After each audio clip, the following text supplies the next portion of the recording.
From my standpoint, I've always thought of my role more as historic, in the fact that I think my call will end up being played over and over and over for the championship.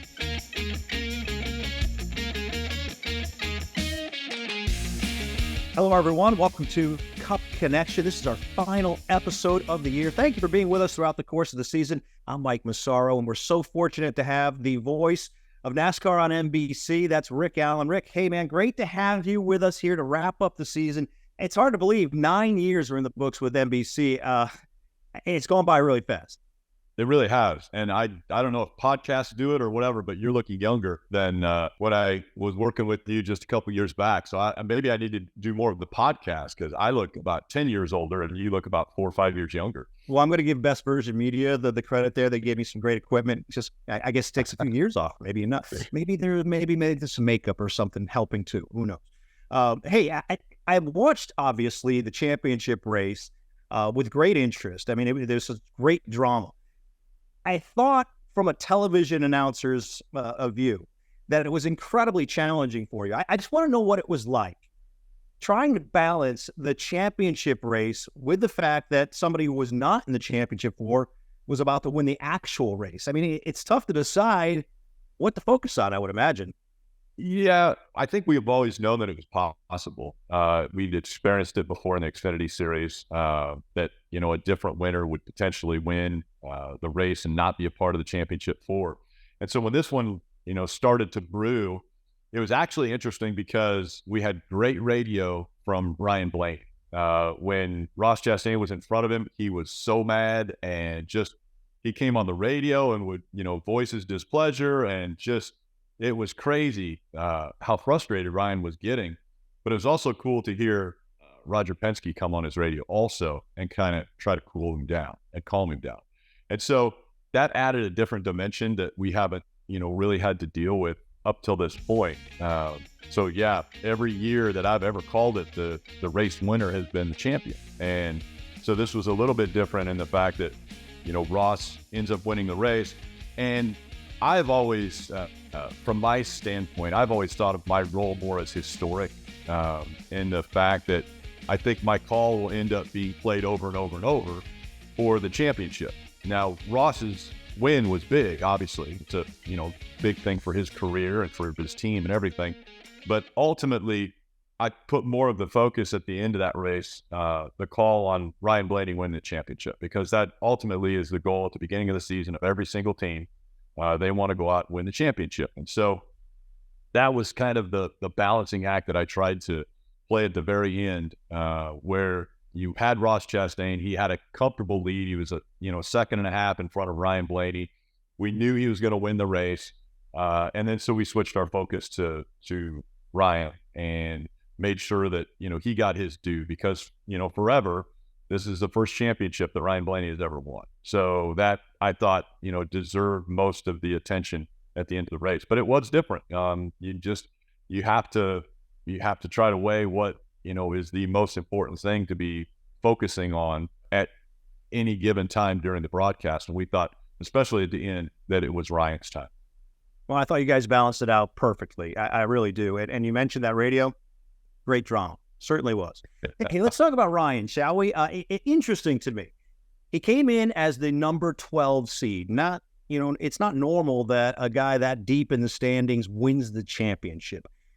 To me, just to draw an analogy, it's kind of like a wild card team winning the Super Bowl. How did you look at it? Yeah, I think in this sport, momentum is a big thing. And you race against the same people every single week. So it's a little bit different than other sports in the fact that, they play a certain person, and then the next week they play somebody else, and the next week they play somebody else. And I think Ryan showed incredible strength over the last probably 4 or 5 races. Like, he was really good through the round of 8. And winning at Martinsville, I think, was a big deal. And so when he had that momentum, they end up at Phoenix. You give his crew chief a 50-minute practice session to really hone on things. And I think they ended up they were the team to beat. And they were, they were the best, obviously, at the end of that race. But the build up to it you were always wondering, which Ryan Blaney was going to show up. And I think the other thing is they overcame maybe what we thought was a deficit during the season with Ford as their manufacturer. And because they complained, Ford complained all season that it was just impossible to get, right on that razor's edge of the handling and speed and downforce and everything. And so I think that was it all culminated with at the end of the year when everybody, was watching Ryan Blaney and his 12 team performed, even though they were, say, the 12th seed coming in, they rose to the occasion, the most important races, which were, the round of 8 and all the way into the championship. Yeah, I agree with you. They peaked at the right time. And, there's a lot of parallels in other sports that are the same. I'm a Patriot fan, so I remember 2007. I don't hold it against you. My football team was undefeated going into the Super Bowl and did not come away with the trophy. So I get how that all works. There are so many storylines, Rick. I hope we can get to them all. The other one I want to talk about, or another one I want to talk about, is William Byron. Certainly seemed like a coming of age for him this year. What do you think? Yeah, it was a breakout season. I think Rudy Fugel made a big change with that organization, just having that comfort. They've worked together. They've won championships together. They've, been a part of each other's lives to the point where they were getting the best out of each other. And I think William Byron, I think we've always known William Byron was very talented. When he has a great car, he can go out and win races.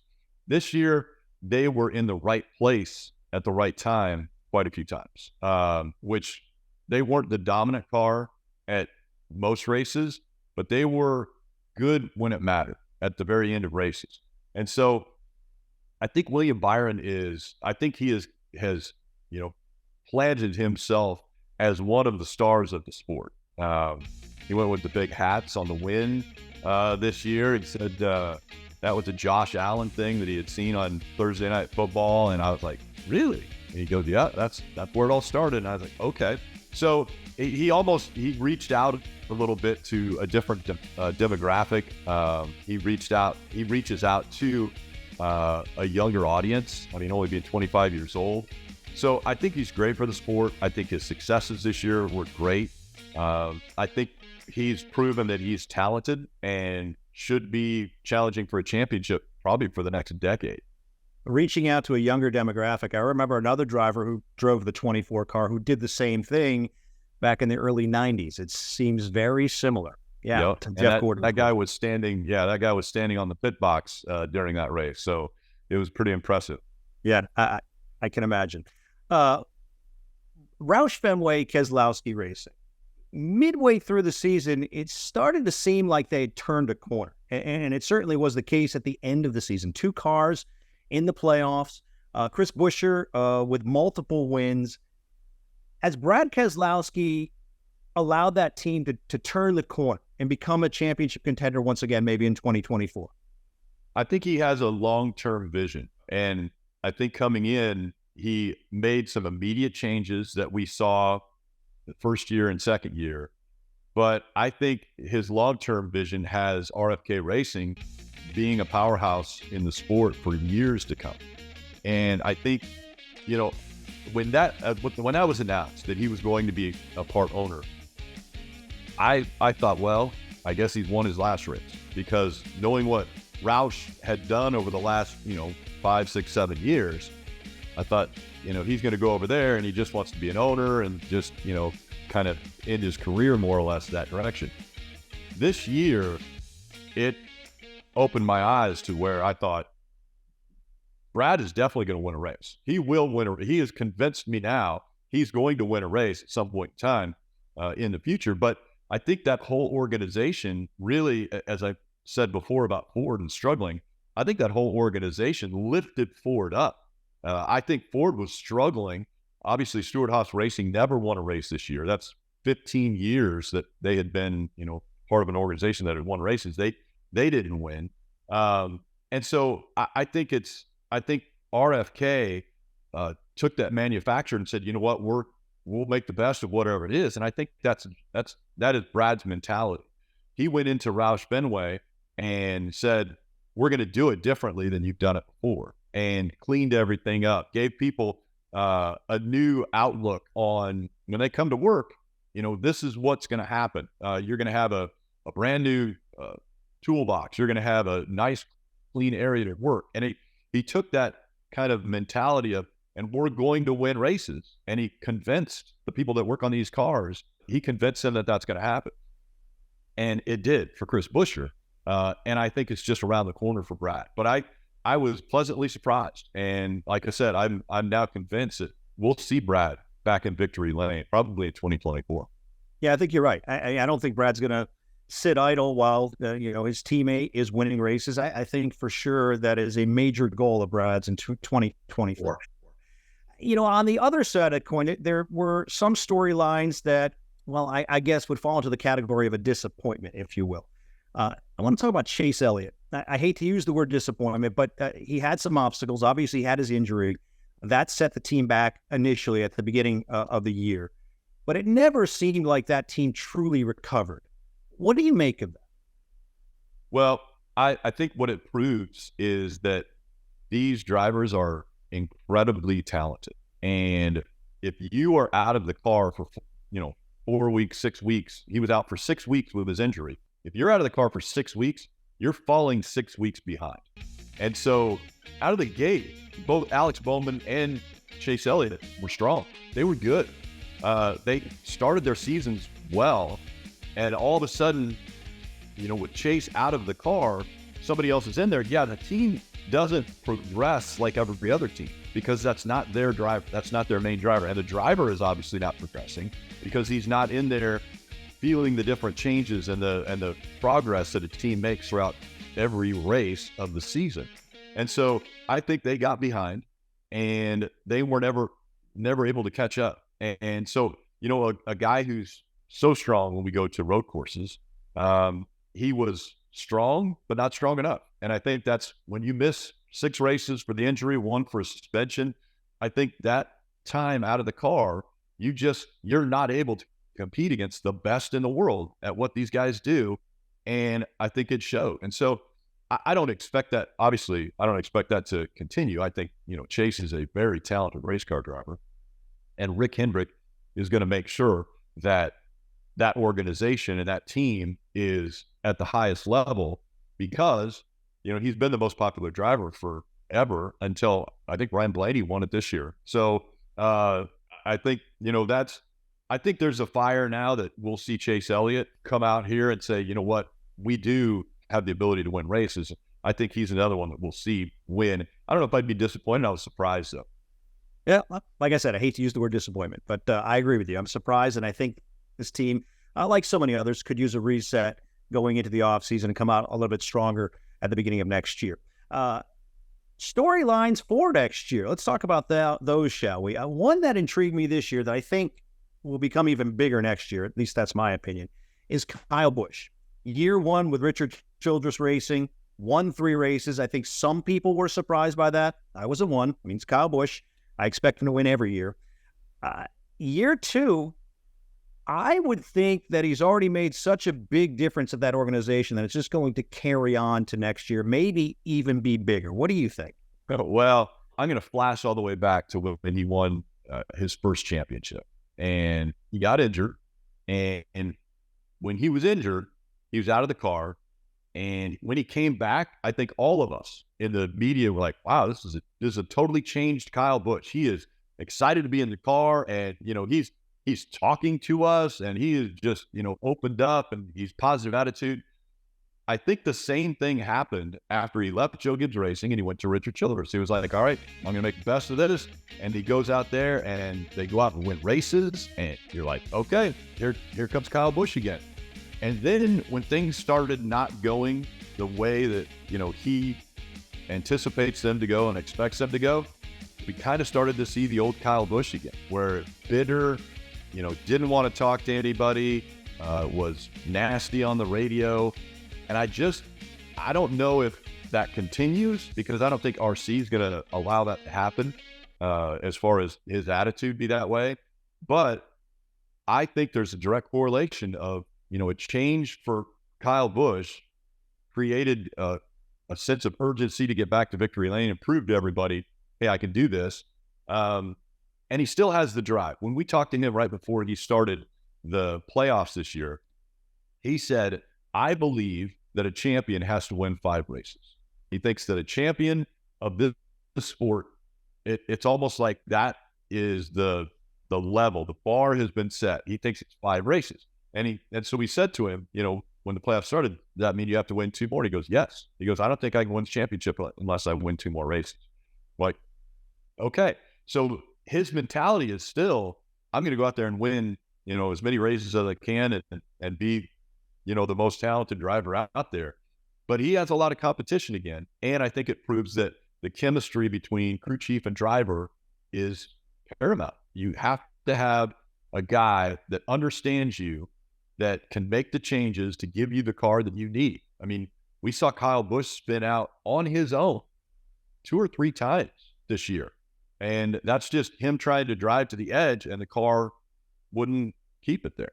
And so I think that's where, once that chemistry is bonded and those 2 guys can figure out what it's going to take to win championships and win races, then I think, Kyle could continue to keep his dominance in the sport going, but it's going to have to be there. I mean, I agree 3 races is great, but I think in Kyle's eyes, it was a disappointment of the season. Interesting. It really is interesting that he's got a magic number in his head. Yep, 5. It truly is. Speaking of veterans in the sport, Kevin Harvick, we saw his final race this past weekend. The sport is going to miss him, and certainly Stewart-Haas Racing is going to miss him.